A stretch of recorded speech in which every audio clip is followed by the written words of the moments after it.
see a dilemma in this country in as much as we're dependent upon oil. We're dealing with countries that aren't looking for our best interests. We're dealing with situations where our economy is based upon this, and that we're now, in almost a catch-22 where we've kind of bound ourselves in our rules and regulations and desires to save the planet and its resources, but yet those resources are the same thing that are driving our economy in the oil. So now with this new technology, is it based upon oil or is it based upon some other type of energy? Yeah, these technologies are not based on oil at all. Matter of fact, they will put an end to fossil fuels. And really, if you think about it, the Earth is being choked by fossil fuels. The pollution is getting worse and worse. The global warming is getting worse and worse. They expect these things to escalate. So really, we need to get away from fossil fuels. And so these technologies, let's take a gravity motor. It runs on gravity, and gravity is the input. It also uses, I don't want to oversimplify, it uses other forces of nature. And of course, everything's an oversimplification when you're talking to the layman. So I try, so please bear with me on all that. But basically, the gravity runs on gravity, gravity motors run on gravity and other forces of nature like inertia and so on.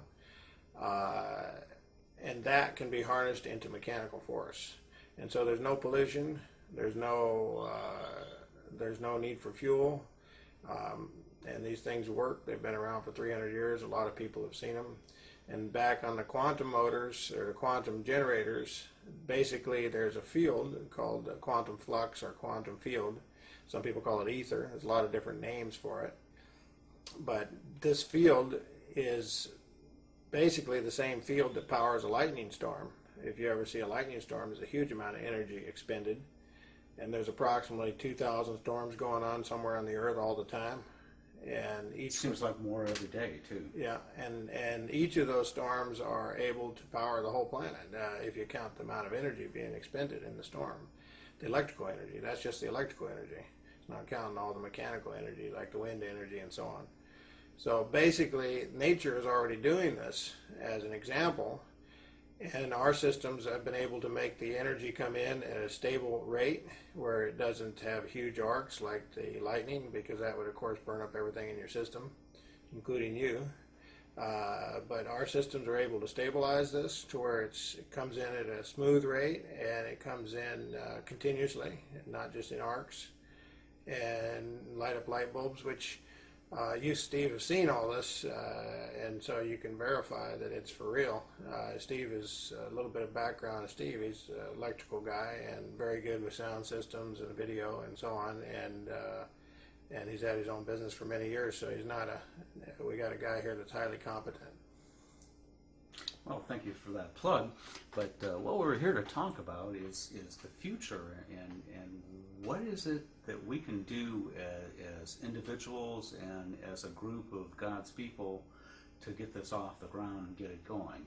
It's good to talk about these things. It's good to have the knowledge about these things. But if it doesn't come into a practical product that we can use, it's all just theory. So what is it we can do to move it from the thought process, the building process, to get the implementation done?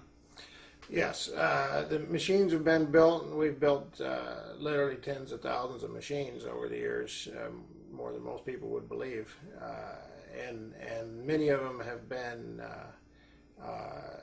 perfected to a degree that's necessary to get them into the world. We've had them running cars, we've had them running houses. So now, basically, where we're at for present and future is we're working on a prototype that we will mass produce, and as the funds come in, and the reason, as the donations come in and the tithes come in, we've already purchased land. We will break ground and build a factory, and we will mass produce a device that everybody can buy that'll be affordable. And be any fuel required. You'll be able to run your house with it. You'll be able to get rid of your electric meter. And then eventually run our cars and as different models come out that are more powerful, you can run your car. Initially, there might be a motorcycle that'll be runnable with this type of technology right at the beginning. That would be one of the things we'd like to mass produce after the house size unit, because motorcycles are very useful and used worldwide. In many countries, there's 3 times, 4 times more motorcycles than there are automobiles. Some places you hardly see any automobiles, all you see is motorcycles on the road. So this is a technology that everybody needs. You have a motorcycle that doesn't use any fuel, doesn't make pollution, doesn't cost anything to run other than changing your oil if it's that type of engine. If it's electric motor, you just basically don't have to do anything. You just drive it. Just check the charge level occasionally and make sure everything's working properly. That's basically it. It's a little bit of maintenance on anything that's mechanical. Sounds like a whole new paradigm, a new way of thinking, a new way of approaching problems that have pretty much taken us to the point where we need those solutions, and it looks like maybe the timing is right for putting those into play. Definitely, Steve. This is the time for the world to switch over and to start introducing these things and to start using these things. And within 100 years, we can have a transition. Even within 50 years, even within 20 years, we could have a transition where we have a clean world and there's no pollution or virtually no pollution. All pollution could be eliminated. It's not necessary to pollute this planet. We can live in harmony with this planet, and the planet can prosper. The earth can be returned to paradise status. It's even though there's many people living on this earth, people can learn to live in harmony with the earth. And I would say the main offenders are not the common people. The main offenders are the big industry, oil companies, and the capitalists, and so on.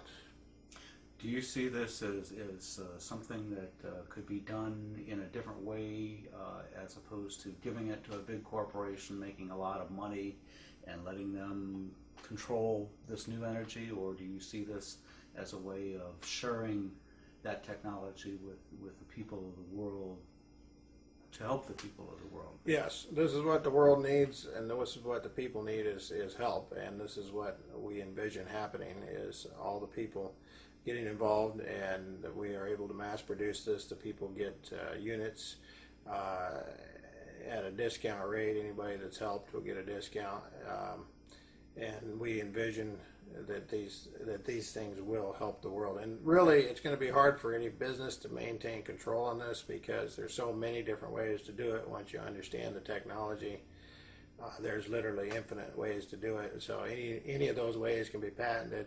So anybody basically can learn to make these things that has enough intelligence to understand electricity and the different flows and the different aspects of electricity. Whereas gravity motors are even simpler. They're just mechanical devices, and a lot more people will even understand those. And again, there's many ways to make them. We have 11 ways to make them right now, and that work. And so if we can come up with a simple enough one, the plan is to give it away to the world, and it has to be given away correctly. We've given away 3 technologies in the past, and what happens is unscrupulous people come in and patent it, and then all of a sudden what you did to give it away was a waste of time, because then they tell you don't make it anymore, don't talk about it anymore. But what we have a plan for the gravity motor. Again, it requires some funding, but once we get our funding in place for the gravity motor, whether this will be before or after the one we mass produce, I don't know. But anyway, once this funding gets in place, we have a plan to give it away where the people of the world will be able to benefit. It won't just be a select few. It'll be everybody. It'll be simple enough that everybody can build it, and it'll be given away in a manner that no one can capitalize it or take possession of it or corner the market on it. It'll be out there for every single person to use and build and harness. Again, I want to say thank you to Timothy Thrapp of wTimothy. It's been a pleasure talking with you this morning, and we look forward to some solutions for our energy problems.